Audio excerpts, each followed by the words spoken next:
Hi there, welcome to my walkthrough video of our 2010 Itasca Reyo. We have 85,000 kilometers on this unit. We've put about 35 to 40,000 since we bought it. We bought it 3 years ago, and before we owned it, it was actually in the rental fleet at Travelland. And so when I bought it, I know it was well taken care of, and so they were constantly maintaining it, constantly cleaning it, keeping it up to date and fixed, and any issue that would have arose would have been quickly taken care of, so I actually liked that. So since we've had it, we've stuck with all the recommended maintenance. We've cleaned it regularly. It's never been parked for any length of time. Most of the time we're using it at least 1 week a month, a couple California trips, and it's been a really great motorhome. It's got the Mercedes diesel chassis. It's great gas mileage. So I've always been quite amazed at how good it is. It's usually around maybe 17 miles to the gallon. We bought this unit because we wanted to do a little bit of traveling before our daughter went to school. So we did a couple California trips, Oregon coast, BC coast a little bit, like Tofino, Vancouver Island. And yeah, we just spent some time more wild camping and not so much campgrounds. And that's why we've made a few upgrades. We got a full solar system on here. I got 400 watts of solar panels up top, which gives plenty of power. On a sunny day, you have almost more than you need. On a cloudy day, you still have enough to charge the batteries. On a really sunny day, you can actually run the fridge straight off the solar power. The fridge can run off propane, battery, 120 volt electric. I also installed a 1,000 watt pure sine inverter along with the solar system, as well as a really nice charge controller. I'll get more into that later. So the unit has tons of storage. That's one thing I really liked. This cupboard on the side, it's really tall, so you can actually fit tall items in there. That shelf flips up, great. So there's the wash bay and where the electric power cord is. A couple more storage bins there that are actually connected, so you can put longer items in that one. It is missing a hubcap right now for this video, but I do have one on order. It's just on the way here. On the other side, on the front, you've got a good sized storage bin. That's where I would keep all the the leveling blocks if you were parking on an uneven surface. One right by the door here, which is great. I have a little propane fireplace I would keep in there. You can just quickly pull it out. And there is the diesel generator. Puts out 3,000 watts, and that will run the air conditioner, the oven, microwave, anything you need if you do want to run that. But otherwise, the solar is pretty much self-contained. You don't even really need to plug this unit in.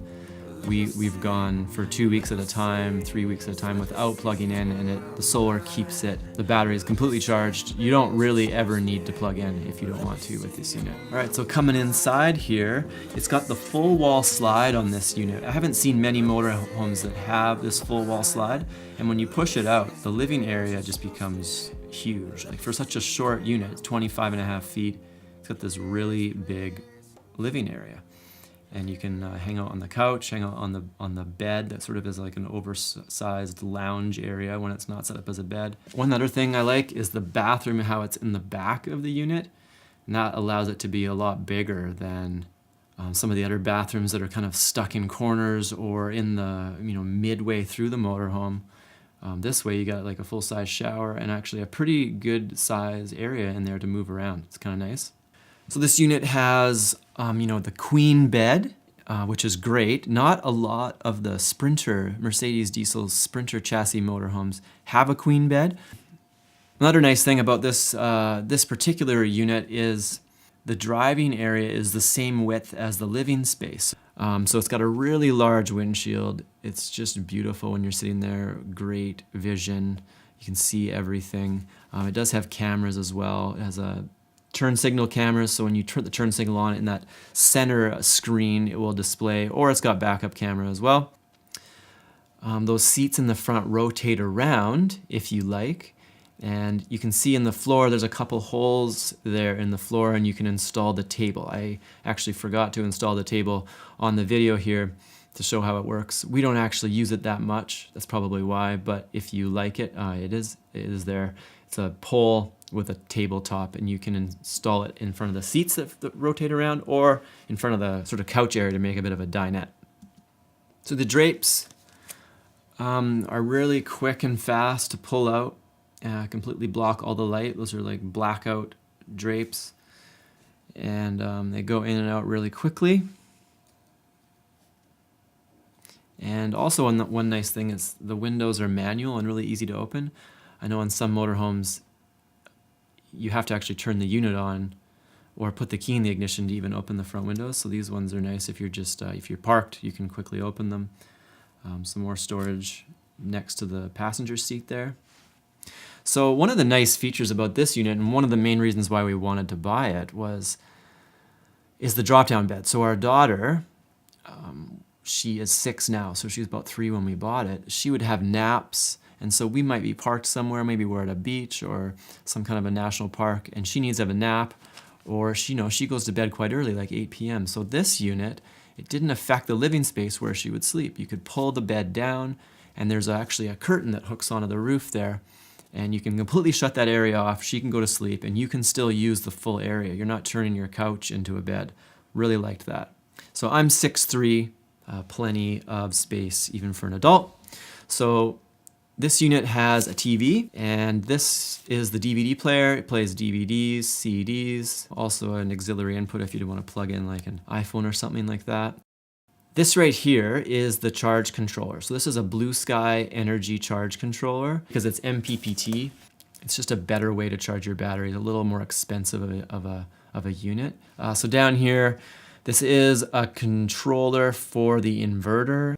So I've also installed a 12-volt cigarette lighter output here, and I have a USB thing in there so you can easily charge your phones. So the inverter is what converts your battery power into usable 120-volt electricity. So say you want to plug in a toaster, you would need to plug it into the inverter, or plug a TV in, because none of those items run off batteries. They need to run off the inverter. You know, this whole solar system, you'd easily pay $5,000 to $7,000 to get this all set up. So, you know, it's a pretty big value to have this in there, buying it. So yeah, the sink is really nice, folds away so you can actually put stuff on top of it, but you can fold it out. Hot and cold water, obviously. The hot water heater runs off propane or off electric. And the stove here is also propane.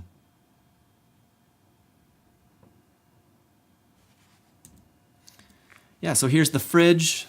Really nice unit. It runs on 120 volt if you're plugged in, runs on propane gas if you're just out and about, or you can run it off 12 volt, which just runs straight off the batteries, and if the solar's coming in hard on a nice sunny day, then I'll just often run it off solar, and then at nighttime I'll flip it back to the propane. So yeah, the cupboards in this unit are really quite big and impressive. You got a lot of space to hang clothes.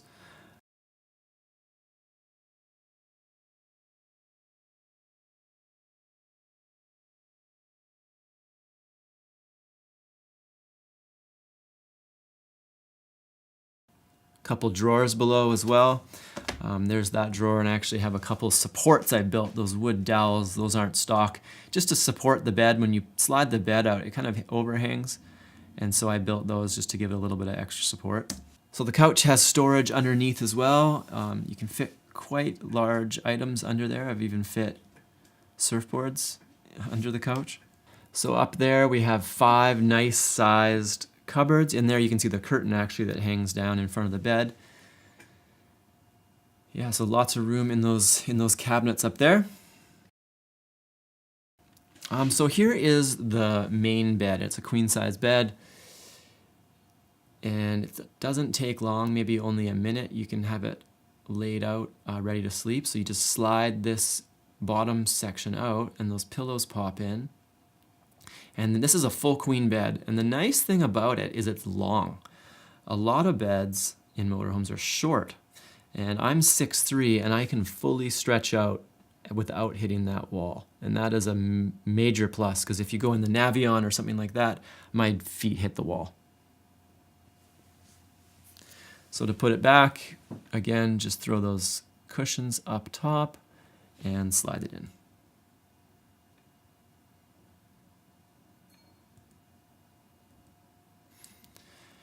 So this unit has a really nice little hidden desk/table that you can quickly eat at or you can work at with a laptop.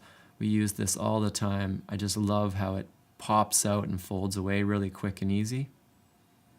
So the bathroom, again, sink, cabinets, good lighting. It's got the vent fan up top, which actually does suck a lot of air out of the unit. Open a window and open that, and it pulls air right through the whole unit. Got the shower with a skylight. Hot and cold water, obviously, in all the taps in the shower, and the toilet with the sprayer.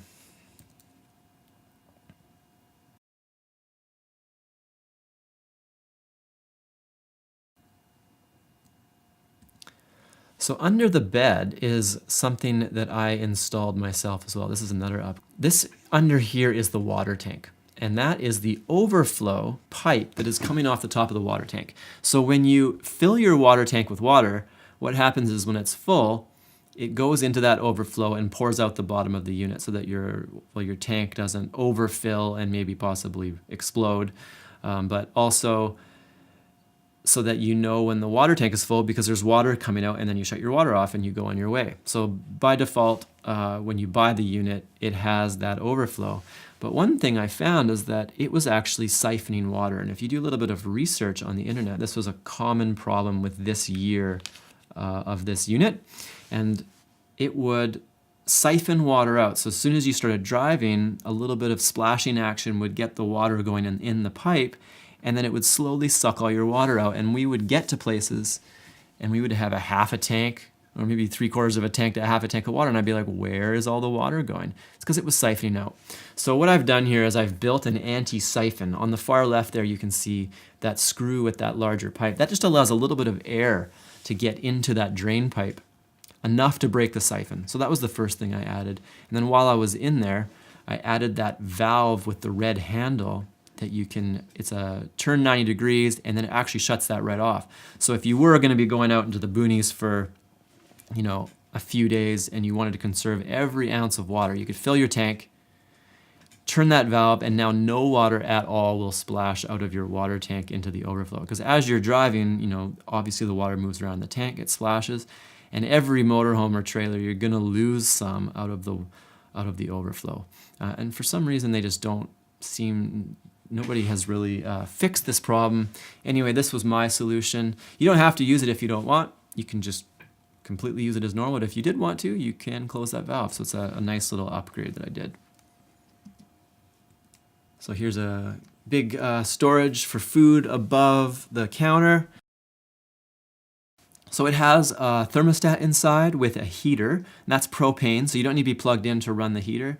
The fan for the heater just runs off the batteries, and again with the solar, you can go indefinitely. We've stayed in some pretty cold places at night, you know, like in the desert, where in the daytime it'll be warm, but then at night it'll drop below freezing sometimes. And you don't need to be plugged in. There's enough power in the batteries to run the heater. I've actually put in new batteries recently too. The stock batteries didn't have the best capacity, so I put in two 6-volt golf cart batteries, which have a lot of amp hours in the same size package. So the two batteries, way more amp hours. With the solar, there's just lots of power in this unit. And the air conditioner is one thing that does require power because it needs a lot of watts to do it. So in the motorhome, the pure sine inverter is 1,000 watt that I installed. So that'll run most items. If you do want to run a really power hungry thing like an air conditioner, you do have to be plugged in, or you just turn the generator on and then you can run the air conditioner that way. Another item that you would need power or generator for is the microwave or the convection oven. So the slide goes in and out, obviously. The full wall slide, really great, gives lots of space. It goes out in and out really quickly, so you can park. Within 20 seconds, you can have the slide pushed out and, you know, making lunch. So it's got a little controller up there where you can turn the water heater on, water heater off. The water heater can run on electric power or propane. You can check your battery voltage. So overall, we've really enjoyed this unit. The memories we have created with my family have been amazing. The only reason we're selling it is my daughter is in school now, and we just can't get away as much as we could. So before we were getting away maybe a few months a year, and that sort of made it worth it for us. But now that she's in school, we can't quite do that. Just because it is a large investment for us, we've decided just to sell it. But I mean, we're actually pretty sad to see it go. It's a great unit, great gas mileage. You know, you can park in normal parking lots. You can actually get this unit into a normal parking spot if you can overhang the back. So if you back in and you can overhang the back, say over some grass or something at the end of the parking spot, you can park it in a normal spot, and that has been a lifesaver, you know, versus some of these larger motorhomes that you cannot do that. So, you know, we would often go to the coast and go surfing. That's sort of one of my things that I like to do. And so it was just great. You can get to a parking lot, a beach parking lot, and overhang the back and park in a normal parking lot, and you're not sticking out. People don't bother you. And now you've just got oceanfront property for the day with the solar power. Kids can have a nap. You can make lunch, have a shower after your surf session. I mean, it's just been a really great unit. I still think it's probably one of the best floor plans out there. A lot of them, they're very compartmentalized. You know, you got the bedroom in the back. This one, you have this one large living space. Anyway, hope you enjoyed the video. If you'd like to come look at it, and you want to come look at it, at this one's for sale and it's still for sale, just feel free to let me know. Otherwise, if you're just checking out the floor plan on YouTube or something, I hope you enjoyed the video.